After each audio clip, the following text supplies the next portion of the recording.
Bonjour à toutes, bonjour à tous. On se retrouve pour un nouveau petit café confiné. J'ai même envie de dire le retour du petit café confiné.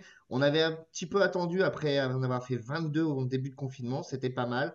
Et puis bah là, vu que le déconfinement arrive, on va même passer au mode suivant, au petit café presque déconfiné. Et le premier invité, c'est Christophe Legal de La Petite Mèze. Salut Christophe, Salut Mathieu, comment ça tu va vas? bien? Ça va et Bah toi? écoute, bah écoute, ça va très bien, ouais, ça va très bien. Bah là en ce moment il fait beau, donc ça va. Mais bon, c'est vrai qu'on a eu des périodes un petit peu difficiles au niveau moral. Euh, Là maintenant on peut dire qu'on envisage un peu plus sereinement la suite, quoi. Voilà. D'accord, donc pour rappeler au lecteur, tu es co-gérant de la Petite Messe, qui est une brasserie Tout tourangelle. à fait, D'ailleurs, avec d'ailleurs, Quentin Donard. je vois d'ailleurs que tu es au travail, hein, derrière, Ouais, tout à fait. on voit la Ouais. brasserie. Comment ça se passe pour l'activité déjà, ce confinement, comment il s'est passé cette crise sanitaire? Parce que les bars ont fermé, c'est certains de vos clients, les restaurants aussi. Comment vous avez pu faire face un petit peu à cette crise soudaine? Alors, on n'a pas vraiment fait face. Hein. Faut dire on accuse une énorme baisse d'activité. Environ 80% de notre CA en moins au mois de mars, 65% en avril. C'est énorme. Euh, Là, en mai, ça repart un peu. Mais effectivement, comme on le lit un peu sur différents médias, avec l'annulation ou le report des festivals, avec tous les bars qui sont fermés, les cavistes qui tournent au ralenti, euh, voilà. Du coup, nous, on a quasiment plus aucune vente, donc d'où ces pertes vraiment très conséquentes en chiffre d'affaires, quoi. Parce que vos principaux clients, on l'a dit, c'est les bars, les restaurants, les cavistes, mais aussi les festivals, c'est Ouais, ça? ouais, exactement. Du coup, on peut penser aux gros festivals, type les festivals locaux comme Ocar, Terre du Son ou Les Îlots. Là, on s'apprêtait à faire une bière, par exemple, en collaboration avec Les Îlots, qui va pas du coup être faite, en tout cas cette année. Mais on pense aussi à tous les plus petits festivals, parce qu'il y a ces grosses locomotives, mais on est aussi fournisseur sur des plus petits festivals, mais qui font quand même pas mal de chiffres, notamment Set Cheese, La Petite Musette, Les Pieds dans la Sauce, enfin ce genre de trucs, les clartés musicales, enfin j'en oublie plein. Donc il y a les locaux, puis il y a ceux qui sont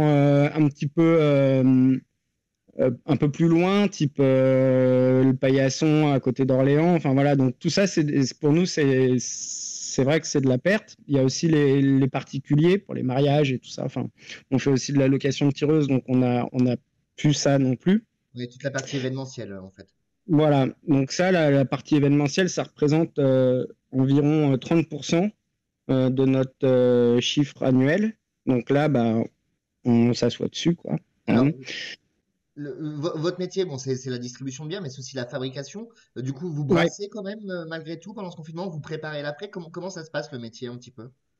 Alors là, actuellement, on est plutôt sur du conditionnement, du barricage, du rangement, du nettoyage, et la prod devrait pas tarder à reprendre. Euh, mais pour le moment, on n'a pas commencé à reproduire. On avait déjà des stocks, évidemment, pour la saison. On avait aussi de la bière en fermenteur.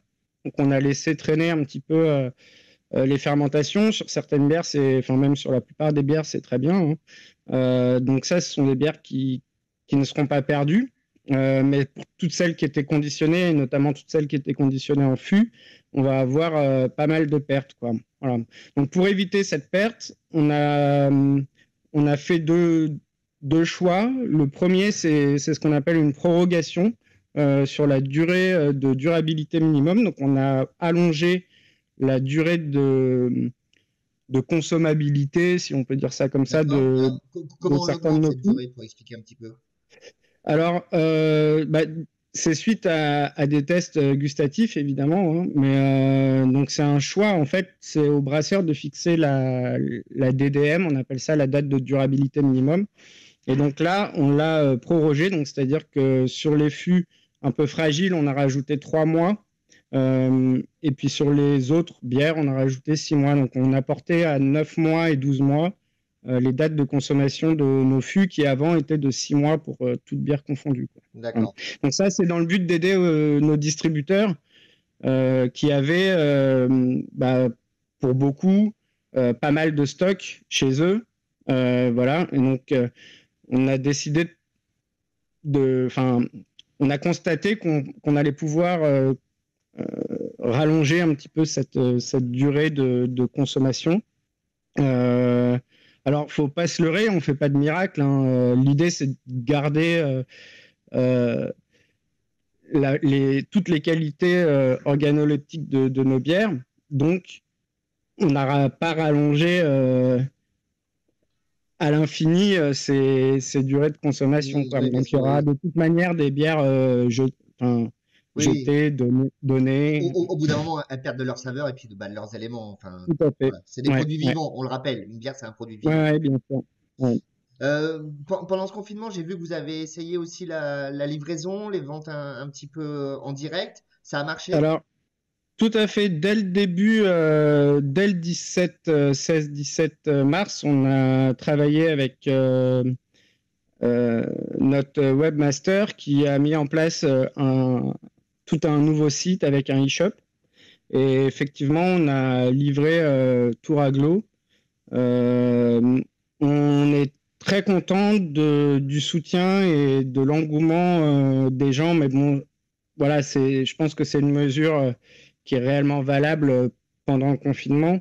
C'est encore en discussion, on devrait le poursuivre, mais l'idée, c'est aussi de laisser nos revendeurs faire leur métier. Donc, c'est un peu chacun son travail. Là, c'était un peu une solution de secours. On va voir ce qu'il en sera par la suite. Alors, effectivement, on a mis en place les livraisons. Et depuis peu, on livre aussi de la bière pression donc pour essayer de sauver nos fûts. Donc, via notre système de growler, donc de bière en vrac. Donc, c'est remplissage de bière à contre-pression. Donc voilà, qui garantit une qualité optimale de la bouteille de bière en fût. Enfin, voilà. La qualité reste du coup avec ce principe-là. Parmi Voilà. les actualités de la petite messe, parce que le principe de livraison, c'était aussi un soutien pour ceux qui vous suivent, qui aiment vos bières. Vous avez également ouvert une roube, alors peu de temps avant le confinement. Vous n'avez pas pu Ouais. vraiment la montrer. Donc Ouais, alors du ça, coup, c'est ça une perspective d'avenir. c'est le deuxième truc un peu faute à pas de chance. C'est vrai que juste avant le confinement, on avait ouvert notre taproom, donc notre pièce de dégustation, un vrai ERP sur Notre-Dame-de-Haye au sein même de la brasserie, et qui là est considéré du coup vraiment comme un bar, et donc qui a aussi également fermé juste après son ouverture. On a pu ouvrir quatre après-midi, enfin quatre débuts de soirée. Effectivement, on va remettre ça sur le devant de la scène dès que ce sera possible,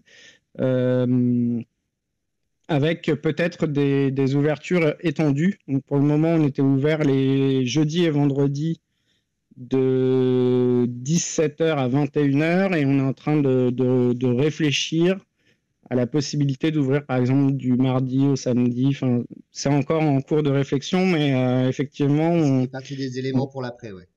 on va essayer de se servir de cet outil qu'on a la chance d'avoir mis en place avant le confinement, quoi. D'accord. Justement, pour l'après, en tant que chef d'entreprise, comment on se projette? Tu l'as dit, vous avez des pertes qui sont conséquentes par rapport à l'an dernier. Comment on arrive à se projeter? Est-ce qu'on remet en cause certains projets? Comment ça se passe? Alors, on repense, oui, alors on a effectivement 2 embauches qui étaient prévues au 23 mars, donc qui ont été reportées. Ça, c'est encore une chance. C'est pour ça, je pense que vraiment, on n'est pas les plus à plaindre. C'est-à-dire qu'on a maintenu nos 2 emplois, Quentin et moi, mais on n'a pas eu besoin de recourir au chômage partiel ou. En revanche, on a été obligé de reporter les dates d'embauche. Ce qu'on pense pour la presse, c'est vraiment, on essaye de repenser la proximité, on essaye de repenser le local, le développement local. Nous, comme je disais, ouais, on n'est pas forcément les plus à plaindre, hein, bien sûr. On a bénéficié de beaucoup de solutions financières. On a été suivi par notre banque tout de suite. Donc, des reports d'emprunt, des reports de crédit bail, suspension de charges élec gaz, fonds de solidarité, prêts garantis par l'État, fonds mutualistes de l'assurance. Donc, on a. Voilà. Alors, évidemment, tout ça, c'est pas tombé tout seul. Hein. Il a fallu bosser un peu, farfouiller un peu. Mais voilà, dans le local, on a travaillé avec l'EHPAD de Notre-Dame-d'Oé, par exemple. On a livré un fût là-bas pour le personnel soignant. Enfin, bon, voilà, on essaye de repenser un peu les choses. Mais bon, c'est vraiment du navigage à vue, quoi. Nous, de la navigation à vue, nous, ce qu'on attend, c'est de l'annulation d'impôts, de l'annulation de charges, de l'exonération de charges. C'est une prise en charge de la perte d'exploitation par les assurances. C'est des trucs comme ça, quoi. Il faut qu'il y ait encore. Il y a eu beaucoup de choses de faites qui ont été bien faites, mais il faut qu'il y ait encore des aides, un plan de relance. Voilà. Moi c'est vrai que j'avoue que je suis un peu perdu sur que ce soit Quentin ou moi, on ne sait pas quand est-ce qu'on doit rouvrir. On nous pose souvent la question, est-ce que le 11 mai, là, vous allez rouvrir la vente à emporter? Pour le moment, la réponse est non. C'est-à-dire qu'on n'a pas eu de guide pratique de rouverture claire. Et en l'absence de tout ça, on veut pas. Voilà, on a décidé pour le moment de maintenir les livraisons, mais on ne va pas rouvrir comme ça. Sans savoir Sans certitude. quoi faire, sans être soutenu. Voilà. Ok, très bien. Eh ben écoute, merci pour ce point, Christophe. Avec plaisir, Mathieu. Et puis à bientôt pour une bière complètement déconfinée ensemble alors.